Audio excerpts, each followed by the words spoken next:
Get ready for the action, because we are diving straight into the NBA with major news. We start with the Dallas Mavericks and the critical question of who they absolutely have to add to make the playoffs. We are breaking down the essential roster moves and the potential impact of adding a specific player to this team right now. Tired of dropping your phone or struggling to hold it with one hand? The PopSocket's Pop Grip gives you a secure grip, works as a phone stand, and even lets you swap the top for a fresh new look. Simple, useful, and perfect for everyday phone use. Click the link in the comments to grab yours on Amazon. Next up, we look at the potential ceiling of Cam Boozer.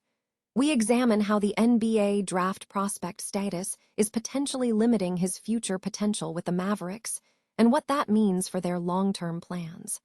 We break down the draft profile and the real implications for the team's future.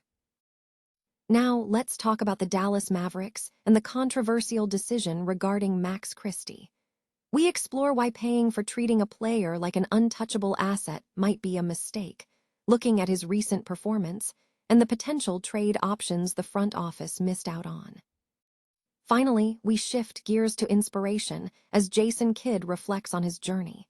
We hear Jason Kidd recall how Gary Payton motivated him in the beginning of his basketball career and what that mentorship means for him now as the coach of the Dallas Mavericks. Stay with us, because this is the story you don't want to miss. The Dallas Mavericks are facing a critical juncture as they seek to qualify for the NBA playoffs. Analysis from NBA playoff lessons suggests that the team must make a crucial addition to their roster to improve their playoff prospects. While the specific player or asset that the Mavericks have to add is not detailed in this snippet, the context points to a pressing need for strategic roster adjustments to compete at the postseason level. Fans and analysts are keenly watching to see which move the Mavericks will make to solidify their chances of reaching the playoffs. Analysis of Cam Boozer's potential as an NBA draft prospect, suggesting that his ceiling as a player for the Dallas Mavericks may be limited. This assessment is based on a recent draft profile analysis published by CagSTV.com. The report delves into the prospect's overall profile, examining the factors that could influence his long-term success in the league and his trajectory with the Mavericks organization. The Dallas Mavericks are facing scrutiny over their decision to treat Max Christie as an untouchable asset following last season's trade deadline. While the team made Christie difficult to move unless a team offered a significant premium, the outcome of his season suggests the decision may have been ill-advised. Christie had demonstrated potential as a budding young player capable of netting a first-round pick, but the Mavericks arguably should have sought multiple picks or more substantial assets to justify trading him. Christie showcased strong defensive effort and quickness on the court, but his offensive efficiency began to decline as the season progressed. Advanced scouting reports, informed by increased minutes played, likely contributed to this dip in production.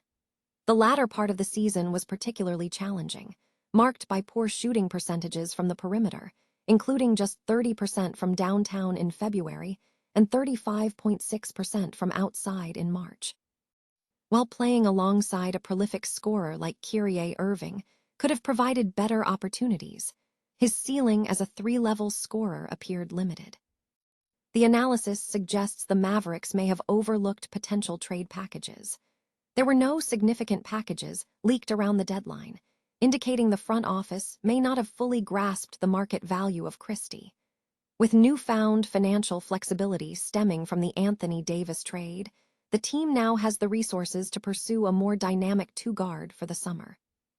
Targets like Quentin Grimes or Io Dosunmu offer superior defensive skills and offensive dynamism compared to Christie, making them ideal free agents to potentially replace him. Furthermore, the Mavericks missed an opportunity to secure a first-round pick for Christie in the coming years, which would be valuable given the limited first-round draft capital until 2031. Fortunately, Christie is only 23 and has 2 years remaining on an $8 million contract, providing Dallas with time to reevaluate and seek a trade if necessary. However, if his shooting slump continues, the team may have missed a chance to maximize his value at the trade deadline. Jason Kidd credits Hall of Famer Gary Payton as a pivotal figure in his development as a basketball player, recalling the intense mentorship Payton provided early in Kidd's journey. Meeting Payton when Kidd was 14, while Payton was a collegiate star at Oregon State, marked the beginning of a significant influence on Kidd's career. In a recent LinkedIn post, the 53-year-old Kidd, now the coach of the Dallas Mavericks, shared a memorable anecdote about their first interaction. "Gary's first words to me were, 'You're pretty good, but I'd kill you all day long,'" Kidd recounted. He elaborated that Payton took him under his wing on the Oakland courts, offering crucial guidance on both his strengths and weaknesses, pushing him to achieve toughness and work ethic. Kidd noted that the lessons learned from Payton were instrumental in shaping his legendary NBA career, which included starring at the University of California, Berkeley, earning All-American honors, and becoming a second overall pick in the 1994 NBA draft. Kidd's NBA career spanned 19 seasons, marked by success with the New Jersey Nets and multiple NBA Finals appearances with the Mavericks. Payton expressed immense pride in his relationship with Kidd, stating, "Everybody knows I raised him, too. I had Jason. Jason was from Oakland, too. I had Jason when he was 14. He wanted to hang out with me all day, every day. It gives great satisfaction to me because I was involved with their lives." Kidd emphasized that he is now dedicated to mentoring the next generation, reflecting on how the guidance received from Payton underscores the principle that success in basketball and life is rarely achieved in isolation.